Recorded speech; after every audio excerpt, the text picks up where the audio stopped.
తండ్రి కుమార పరిశుద్ధాత్మ నామములో మీ అందరికీ మా శుభములు తెలియచేయుచున్నాము. జీవాహారము అనే అనుదిన ఆధ్యాత్మిక కార్యక్రమానికి ప్రేమతో మిమ్మల్ని ఆహ్వానించుచున్నాము. ఈరోజు వాక్యాన్ని బైబిల్ గ్రంథము నుంచి మనం ధ్యానించుకుందాము. మొదటి రాజుల గ్రంథము 18వ అధ్యాయము 42వ వచనము. ఆహాబు భోజనము చేయబోయెను గాని ఏలియా కర్మేలు పర్వతము మీదికి పోయి నేల మీద పడి ముఖము మోకాల మధ్య ఉంచుకొనెను. ఇక్కడ మనము చూచినట్లయితే 3 సంవత్సరాల తర్వాత యెహోవా తన ప్రవక్త అయిన ఏలియాను ఆహాబు దగ్గరికి పంపించడం మనము చూస్తాం. వర్షము విస్తారముగా కురవబోతుందని ఏలియా ఆహాబుతో పలకడం మనము చూస్తాం. అయితే కార్యము జరగక ముందే దేవాతి దేవుణ్ణి ఏలియా ఎలాగ స్తుతించాడో మనము ఇక్కడ చూచినప్పుడు ఆ తర్వాత వచనాలలో మనము చదువుకున్నట్లయితే ఏలియా ఎంత విశ్వాసము కలిగి ఉన్నాడో మనము చూస్తాం. ఆహాబు భోజనము చేయడానికి వెళ్ళాడు, కానీ ఇక్కడ ఏలియా కర్మేలు పర్వతము దగ్గరికి వెళ్ళి మోకాలుండి ఆయన ప్రార్థన చేయుచున్నారు. ఆయన ప్రార్థన చేయుచున్న సమయంలో ఆయన దాసుడిని వెళ్ళి వర్షము కురవబోతుందో లేదో తెలుసుకోవడానికి ఏలియా దాసుడిని పంపించడం మనము చూస్తాం. అయితే ఈ దాసుడు 7 మార్లు కూడా ఒక చెడ్డ వర్తమానముతో ఆయన 7 మార్లు కూడా తిరిగి రావడం మనము చూస్తాం. కానీ ఏలియా పట్టు విడవకుండా ప్రార్థన చేసి ఉన్నాడు.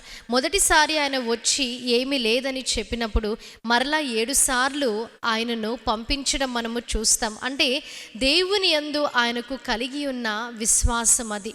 అనేక సార్లు మనము చెడ్డ వర్తమానాలు వింటూ ఉంటాము, లేదా అనేక సార్లు ఒక ఫెయిల్యూర్గా మన జీవితాన్ని కొనసాగిస్తూ ఉంటాం, భయపడుతూ ఉంటాం, మరలా ఎటువంటి వర్తమానాలు వినడానికి కూడా సిద్ధముగా ఉన్నాము. అలాగే దేవుని యందు మనకున్న విశ్వాసములు కూడా మనము సడలిపోయే వారముగా ఉంటాం.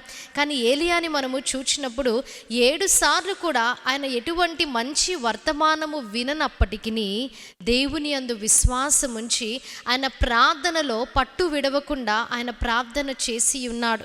ఆ తర్వాత దాసుని పంపించినప్పుడు ఒక అరచేయి అంత చిన్న మేఘము ఉందని ఆయన చెప్పడం మనము చూస్తాం.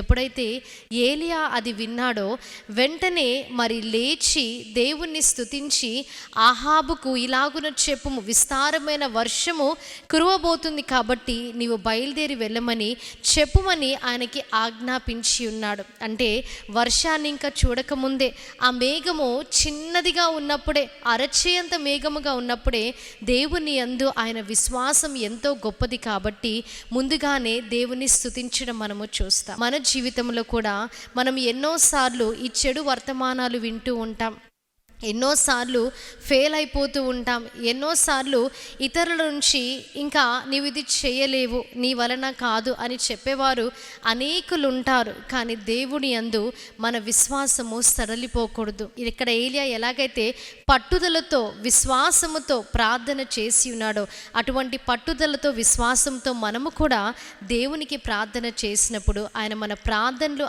ఆలకించి విజయాన్ని దేవుడు మనకి దయచేస్తాడు. ఇటు వాక్య వర్తమానాన్ని దేవుడు మీ వినికిడిలో హృదయంలో భద్రపరిచి దీవించి ఆశీర్వదించునుగాక. ఆమేన్. ప్రార్థన చేసుకుందాం. మహాగణుడా, మహోన్నతుడా, పరిశుద్ధుడా, మీకు స్తుతులు, స్తోత్రాలు, వందనాలు తండ్రి. వాక్యం ద్వారా మీరు మాతో మాట్లాడి ఉన్నారు. ఏలియా ఎలాగైతే పట్టుదల కలిగి దేవా మీ యందు విశ్వాసం ఉంచి ప్రార్థన చేసి ఉన్నారో దేవా అటువంటి పట్టుదల ప్రతి ఒక్కరికి మీరు దయచేయండి.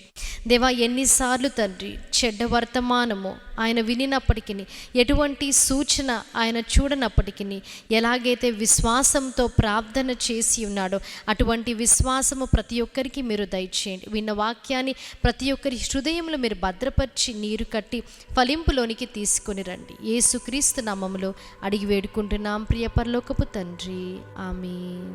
అందరికీ మరణాత. దేవుడి మిమ్మల్ని అందరినీ దీవించి ఆశీర్వదించునుగాక. ఆమేన్.